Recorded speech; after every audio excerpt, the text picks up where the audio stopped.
The jungle's scream tore through the night like a blade, silencing every other creature within earshot.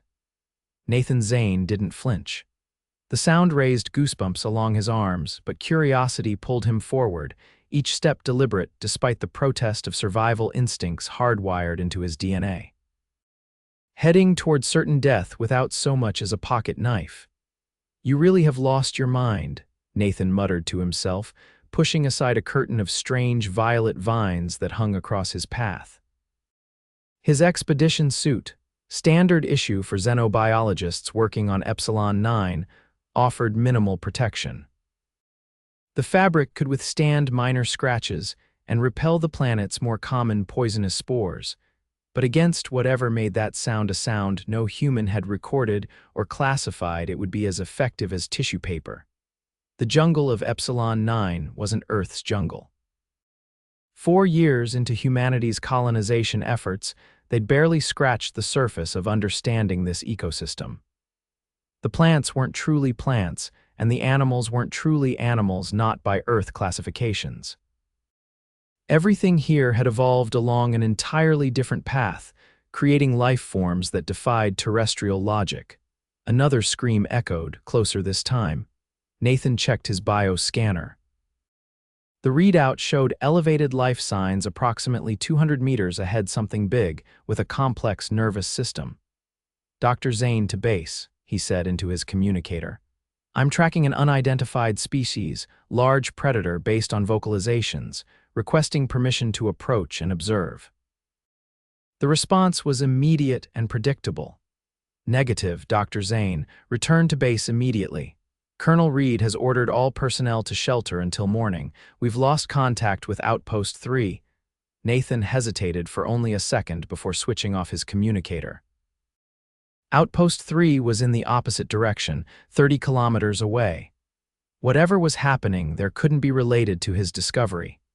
This was the opportunity he'd been waiting for, the chance to document one of Epsilon 9 apex predators up close. As he moved forward, the jungle changed.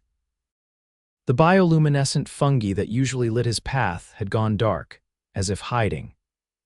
The air grew thicker, carrying unfamiliar scents, something metallic and sharp that made his nose burn. Nathan stopped at the edge of a clearing and crouched behind the trunk of a massive tree-like organism. Its surface pulsed with slow, rhythmic movements, almost like breathing. From this vantage point, he could see into the open space beyond. The creature that stood in the center of the clearing defied description in Earth terminology. It moved on 6 limbs, but stood upright on 4, using the upper pair as arms. Its skin, if it could be called that, shifted colors rapidly, flashing patterns of deep blue and crimson. The head featured no eyes that Nathan could identify, but a series of sensory pits ringed what appeared to be a mouth filled with translucent teeth. "Magnificent," Nathan whispered, activating the recording function on his ocular implant. The creature suddenly went rigid. Its coloration flattened to a dull gray, and it turned directly toward Nathan's hiding spot. Too late, he realized his mistake. Whatever sensory organs this predator possessed, they had detected him despite his caution. The creature's mouth opened, revealing 4 separate jawbones that splayed outward like a grotesque flower, and it released another of those bone-chilling screams. Nathan knew running was futile. The creature would be faster in its native environment. Instead, he slowly stood, making himself visible. "I mean no harm," he said, knowing full well the creature couldn't understand him. His words were for his own benefit, a human habit in the face of danger. The predator took a step forward, then froze. Its color pattern shifted again, this time to a pulsing yellow. A moment later, Nathan understood why. From the opposite side of the clearing emerged another creature similar in basic structure, but nearly twice the size. Its coloration was darker, with patterns of deep purple and black flowing across its surface. The first creature backed away, making a series of clicking sounds that Nathan's translator couldn't interpret. The larger one advanced, ignoring the smaller predator completely. Its attention was fixed solely on Nathan. "This is Dr. Nathan Zane," he spoke clearly for his recording. I appear to have interrupted a territorial dispute between two specimens of an unknown apex predator species. The larger individual has now focused on me as either a threat or potential prey. The larger creature moved with surprising grace for its size. Each step was deliberate, testing the ground before committing its weight.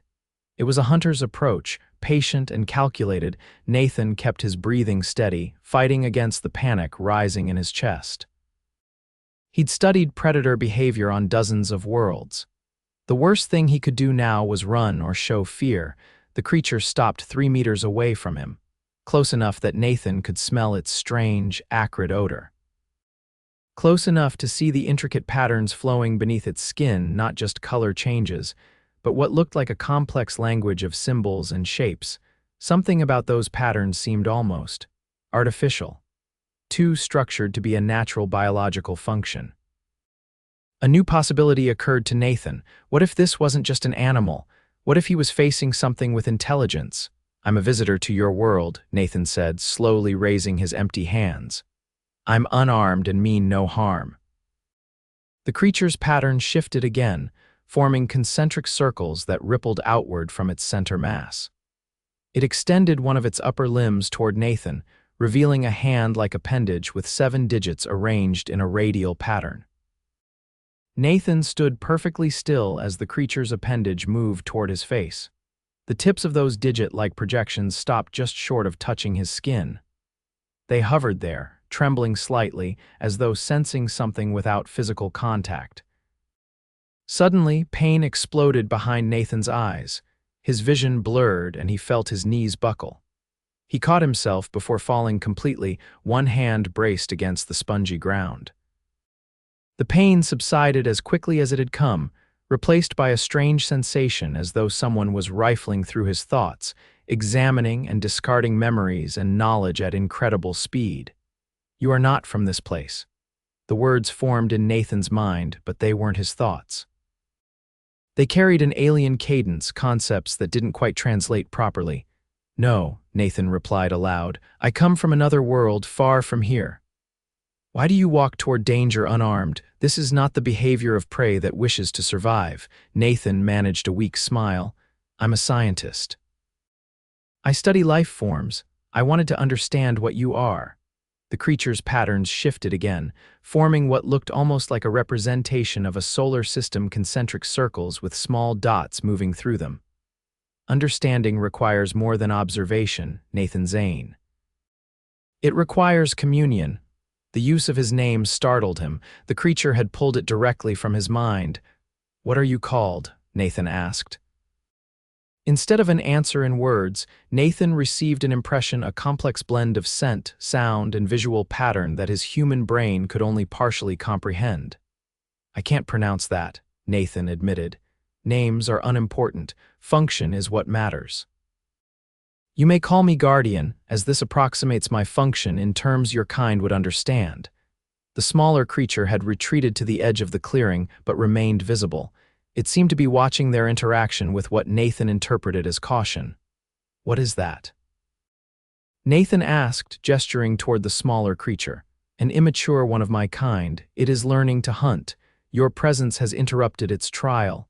"I apologize for the intrusion." The Guardian's patterns shifted. "Apology is unnecessary. Your presence has created a more valuable teaching opportunity." The immature one now observes First Contact Protocol. First Contact Protocol, the phrase echoed in Nathan's mind. These weren't just animals. They were sentient beings with established procedures for encountering new species. "There are others of your kind nearby," the Guardian continued. "They search for you with concern. They fear for your safety." As if on cue, Nathan's communicator crackled to life. He hadn't turned it back on. "Dr. Zane, Nathan, do you copy?" It was Dr. Elaine Fraser, the expedition's secondary xenobiologist. The Guardian must have remotely activated his device. Nathan raised his wrist and responded, "I'm here, Elaine. I'm safe." "Where the hell are you? The rescue team is trying to get a lock on your position." "Tell them to stand down." "I'm making first contact with a sentient species. I need you to relay that to Colonel Reed immediately." There was a long pause before Elaine responded. Nathan, are you certain? This is not something to claim lightly. Absolutely certain. These beings are not just animals, they're intelligent and have established first contact protocols. They've initiated telepathic communication. The Guardian's patterns shifted again, forming what looked like a representation of the human outpost. Your kind has built structures that damage the communication networks of this world, the Guardian projected into Nathan's mind. This causes pain to many life forms that depend on these networks. Communication networks? You mean like mycelium networks in Earth forests? Nathan asked. Similar in concept, different in implementation. The roots that connect all life here carry more than nutrients. They carry information, memory, experience. This was revolutionary information. Nathan's mind raced with the implications. If the planet itself functioned as some kind of biological internet with all life forms as nodes in the network. The structures your kind has built create dead zones in this network, the Guardian continued, areas where information cannot flow. This causes what you might call blindness in the network, which triggers defensive measures. A realization struck Nathan. Outpost 3, the one that went silent tonight, it was just expanded last week. They cleared a large area of jungle to accommodate new laboratories. Yes. The network defended itself. Nathan felt a chill run down his spine. What happened to the people there? The Guardian's patterns shifted to a deep blue. They have been taken for study. No permanent harm has come to them, but they cannot be returned until we understand why your kind damages our world without consideration. It wasn't intentional, Nathan explained. We didn't know, we had no idea the ecosystem functioned this way. This is why I have initiated contact through you, Nathan Zane. Your mind pattern shows greater receptivity to new concepts than most of your kind. You approached without weapons, seeking understanding rather than dominance. This indicated potential for communication. The immature creature at the edge of the clearing had moved closer during their exchange, its color patterns mimicking some of the Guardians in what seemed like an attempt to participate in or learn from the communication. Guardian, Nathan said, I need to bring others here. Scientists who can help establish proper communication protocols and ensure we don't damage your world further. This is acceptable, but they must come unarmed, as you did. Weapons indicate hostile intent, which will trigger defensive responses. Nathan nodded. Understood. Can you release the people from Outpost 3 as a show of good faith? It would help convince my leaders that peaceful cooperation is possible. The Guardian was silent for a moment, its patterns flowing in complex sequences that Nathan couldn't interpret. Finally, it responded. Half will be returned immediately, the remainder will be released when formal agreements are established to protect the network. Thank you, Nathan said. That's fair. He spoke into his communicator again. Elaine, I need you to relay a message to Colonel Reed. The situation at Outpost 3 is connected to this. The indigenous life forms have taken our people because our construction was damaging their communication network. They're willing to release half immediately as a gesture of good faith, with the rest to follow once we establish formal agreements. Nathan, this changes everything. Are you sure you're safe? I'm fine. Better than fine. I'm making the discovery of a lifetime. Nathan couldn't keep the excitement from his voice. Send Dr. Patel and Dr. Yuri, they're the most open-minded of our xenolinguistics team. And make sure they come unarmed. That's critical. The Guardian's patterns shifted again. Your excitement is understood, but caution is advised. Not all of my kind will welcome this communion. Some believe your species represents a threat that cannot be mitigated through understanding. There are always those who fear the unknown, Nathan replied. On both sides, the important thing is that we've started a dialogue. The immature creature had now moved to stand beside the Guardian. Its patterns had stabilized into a slower, more controlled sequence. The young one asks if it may touch you, the Guardian explained. It has never encountered your kind before. Nathan hesitated, then nodded. Yes, that's allowed. The younger creature extended one of its upper limbs, much as the Guardian had done earlier. This time, the touch was physical, a gentle pressure against Nathan's forearm. The sensation was strange, like being touched by warm leather that pulsed with its own rhythm. No pain followed this contact, but Nathan felt a faint echo of curiosity that wasn't his own, the young creature's emotions bleeding through the physical connection. It expresses gratitude, the Guardian translated. It will remember this encounter for many cycles. In the distance, Nathan could hear the faint sound of a transport vehicle approaching. His colleagues were coming, probably with Colonel Reed in tow, despite his request for only the linguists. More of your kind approach, the Guardian observed, many minds with varying intentions. Some harbor fear and hostility. That's normal for us when facing the unknown, Nathan explained, but I promise you, once they understand what I've learned, they'll see the importance of peaceful cooperation. We shall see. History of many worlds suggests caution when species first meet. The potential for misunderstanding is high. The transport vehicle came into view at the edge of the clearing, its lights cutting through the darkness of the jungle. It stopped, and several figures emerged: Dr. Patel and Dr. Yuri as requested, but also Colonel Reed and two security officers, their hands resting on holstered weapons. "Colonel," Nathan called out, "please order your security team to stay by the transport, and all of you remove any weapons. This is critical for peaceful contact." Colonel Reed, a woman with 20 years of off-world experience, hesitated only briefly before nodding to her security team. "Stand down and remain at the vehicle. Holster your weapons." She approached alone, her eyes fixed on the two alien beings standing near Nathan. To her credit, she showed no outward signs of fear, though Nathan imagined her heart was racing as fast as his own. "Dr. Zane," she said evenly, "I see your reputation for finding trouble remains intact." "Not trouble, Colonel, opportunity. This is a first contact situation with a sentient species that has been here all along. They refer to themselves as guardians of the planet's communication network, a biological information system that our outposts have been inadvertently damaging." The Guardians' patterns shifted, forming a representation that looked remarkably like a human female in military attire, a visual approximation of Colonel Reed. "The one who leads," the Guardian projected, this time somehow including Colonel Reed in the telepathic communication. Reed stiffened, her eyes widening. "What was that?" "Telepathic communication," Nathan explained. "They can project thoughts directly into our minds, and they can access our surface thoughts and memories. That's unsettling," Reed admitted. "I understand your discomfort," the Guardian projected, "but it is the most efficient means of bridging the gap between our different forms of communication." Reed straightened her posture, falling back on her military training. "I am Colonel Samantha Reed, representing the Earth Alliance on Epsilon 9. We apologize for any damage our presence has caused to your world. We were unaware of the nature of your ecosystem." "Awareness is the beginning of understanding," the Guardian responded. "Your apology is accepted.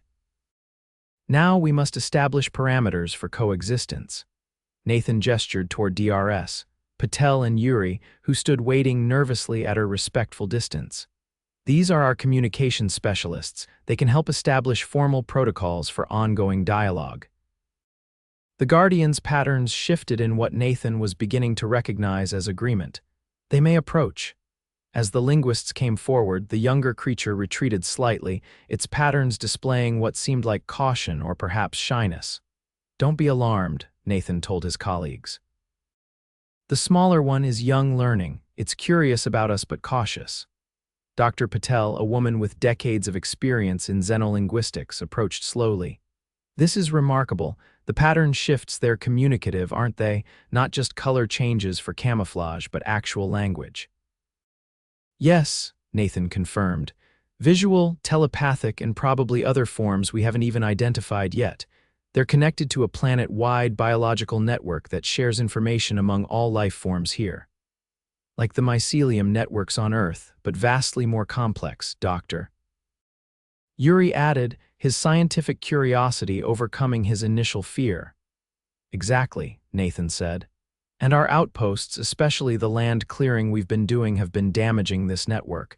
That's why Outpost 3 went silent. These beings took our people to protect their network and study us. Colonel Reed frowned. So this was a defensive action, not an attack, correct, the Guardian projected. Had we wished to eliminate your presence, we could have done so when your kind first arrived. Instead, we observed, learning your patterns and intentions. And what have you concluded about our intentions? Reed asked directly. Mixed. Some of your kind seek knowledge and understanding. Others seek resources and expansion with little regard for existing systems. You are a divided species, which makes you unpredictable and potentially dangerous. Reed nodded slowly. A fair assessment, but I hope you'll judge us by our willingness to adapt once we understand the situation. This is why half of your people will be returned immediately, the Guardian projected. The remainder will be released when formal agreements are established. Where are they now? Reed asked. In response, the Guardian's patterns formed a three-dimensional representation of what appeared to be an underground structure, with small lights indicating what Nathan assumed were the missing personnel. They are unharmed, the Guardian assured them. They are in a state of suspended awareness while we learn from their minds, as I am learning from yours. Learning what exactly? Dr. Yuri asked. Your language, your intentions, your biology, your technology, all that makes you what you are. Dr. Patel stepped forward. We wish to learn about you as well. A mutual exchange of knowledge would benefit both our species. This is acceptable, the Guardian projected, but there must be limitations. Some knowledge, if misused, could harm the network. Of course, Nathan agreed. We'll establish ethical guidelines for information exchange. The younger creature had moved closer again during this exchange, its patterns now displaying what seemed like increasing confidence. It extended an upper limb toward Dr. Patel, mimicking its earlier interaction with Nathan, Doctor. Patel looked to Nathan, who nodded encouragingly.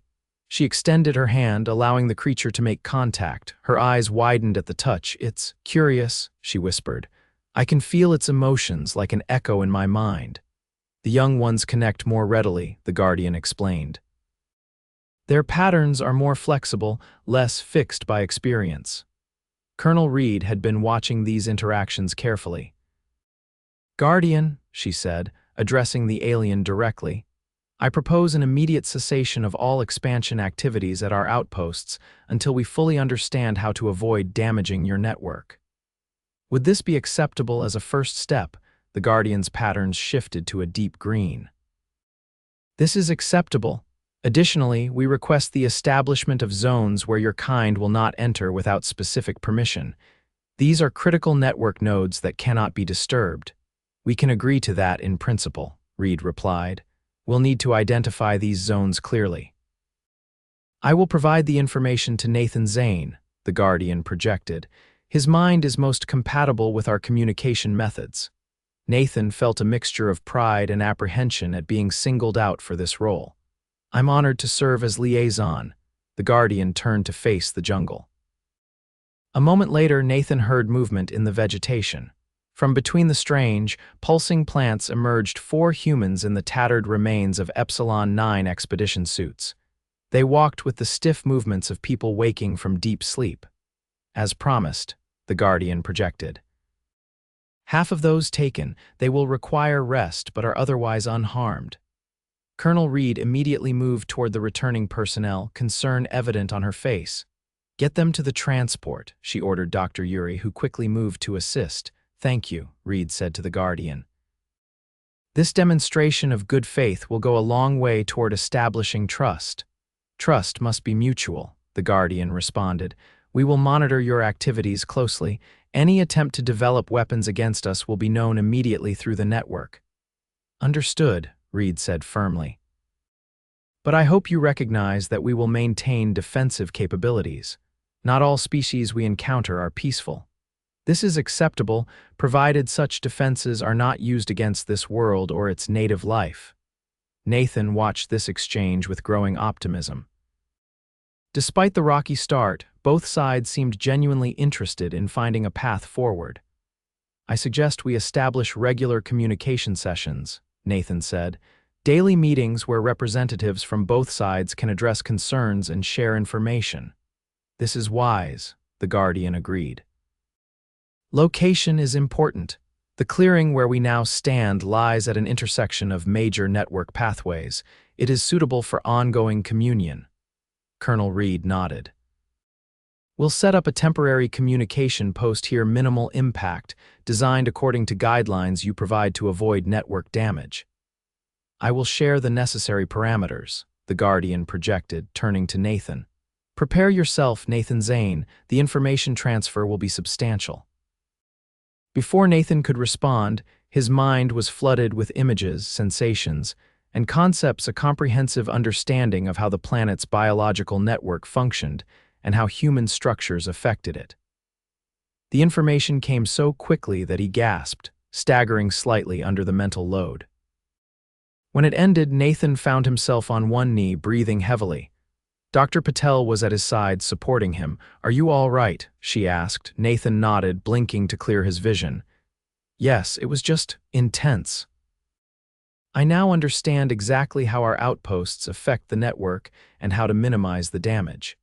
He turned to Colonel Reed. "We'll need to redesign our structures completely. The foundations need to allow for network tendrils to pass through unimpeded.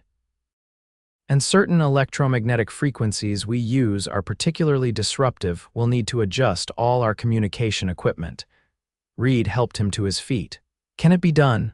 "Yes, it will require significant modifications, but it's absolutely feasible."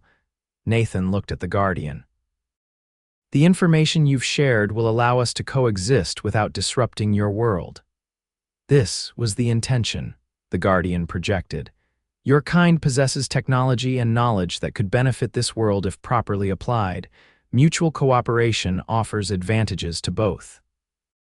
The younger creature had moved to stand beside the Guardian again, its patterns now closely mirroring the elder's learning, Nathan realized, by imitation. "The night grows late," the Guardian projected. "Your bodies require rest. Return tomorrow when the primary star reaches its peak. Bring those who design your structures. I will show them how to build in harmony with the network." Colonel Reed nodded. "We'll be here. And thank you for your patience and willingness to teach rather than simply removing us from your world." Removal was considered, the Guardian admitted, but observation of individuals like Nathan Zane suggested potential for coexistence. Those who approach danger without weapons often seek understanding rather than conquest. Nathan felt a surge of vindication. His seemingly reckless behavior had actually opened the door to peaceful contact. Sometimes, the seemingly foolish choice was the wisest one. As they prepared to depart, the Guardian projected one final thought. "Nathan Zane, you will continue to serve as primary liaison. Your mind structure is compatible with our communication methods. This role will not be easy, but it is necessary." "I understand," Nathan replied. "I won't let either side down." The Guardian's patterns shifted to a warm gold color that somehow conveyed approval. The younger creature attempted to mimic the pattern, but produced a slightly different variation, still learning, still developing its communication skills. As Nathan followed Colonel Reed back to the transport vehicle, he glanced over his shoulder one last time. The two alien beings stood watching their departure, their bodies glowing softly in the darkness of the jungle. 4 months later, Nathan stood at the entrance of the newly constructed communion center.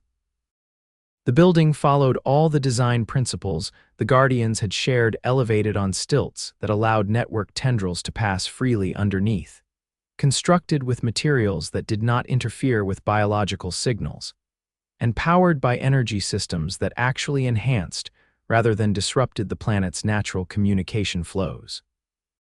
Dr. Patel emerged from the building, smiling broadly. "The translation matrix is fully operational. We can now interpret over 70% of their pattern language without telepathic assistance." "Remarkable progress," Nathan said. "And what about the biocompatibility studies?" "Even better news. Dr. Kihai's team has confirmed that human physiology can safely integrate with limited aspects of the network. It won't be full communion like the Guardian's experience, but it will allow for direct information exchange without the mental strain you experienced during those first transfers." Nathan rubbed his temple, remembering the headaches that had plagued him for weeks after that initial massive information download. That's a relief. I'm not sure my brain could handle being the sole conduit for much longer. A familiar pattern of light caught his eye. Approaching through the jungle was the young guardian he had first encountered months ago. It had grown noticeably, its movements more confident, its pattern language more complex. "Ah, your student has arrived," Dr. Patel observed with a smile.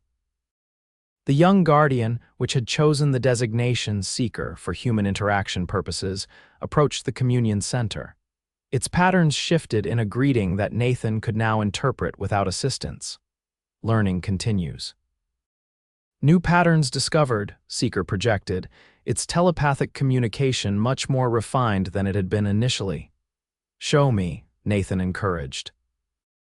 Seeker's body illuminated with a complex sequence that represented a newly discovered aspect of Earth's cultural history and interpretation of human art and music through the lens of pattern language.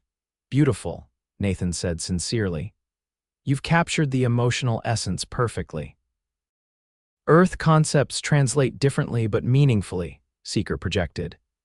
"Your species' diversity of thought patterns is fascinating." From deeper in the jungle came another pattern signal, the original guardian, now known to the humans as Elder, summoning Seeker for some lesson or task. "I must go," Seeker projected.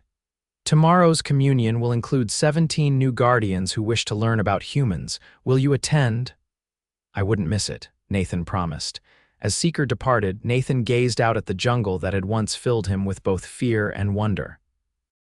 It was still dangerous, other predators still lurked in its depths, and not all Guardian factions were fully convinced of humanity's benign intentions, but it was also becoming familiar, almost a second home. Dr. Patel stood beside him, following his gaze. "When you walked toward those predator screams without a weapon 4 months ago, did you have any idea what you were setting in motion?" Nathan laughed. "Not in the slightest. I was just following scientific curiosity and maybe a bit of foolhardy courage." "Sometimes that's all it takes to change the course of history," she observed. "One person walking toward the unknown instead of away from it." In the distance, the jungle echoed with the calls of its native life forms, no longer frightening, but now recognizable as the sounds of a complex, interconnected world going about its business. A world that humans were learning to become a part of, rather than apart from.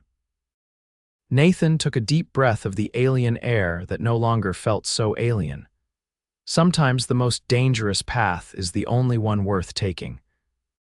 As the sun began to set, casting an orange glow over the communion center, Nathan knew that his impulsive walk toward danger had opened a door that could never be closed again, and that both humans and guardians were better for it.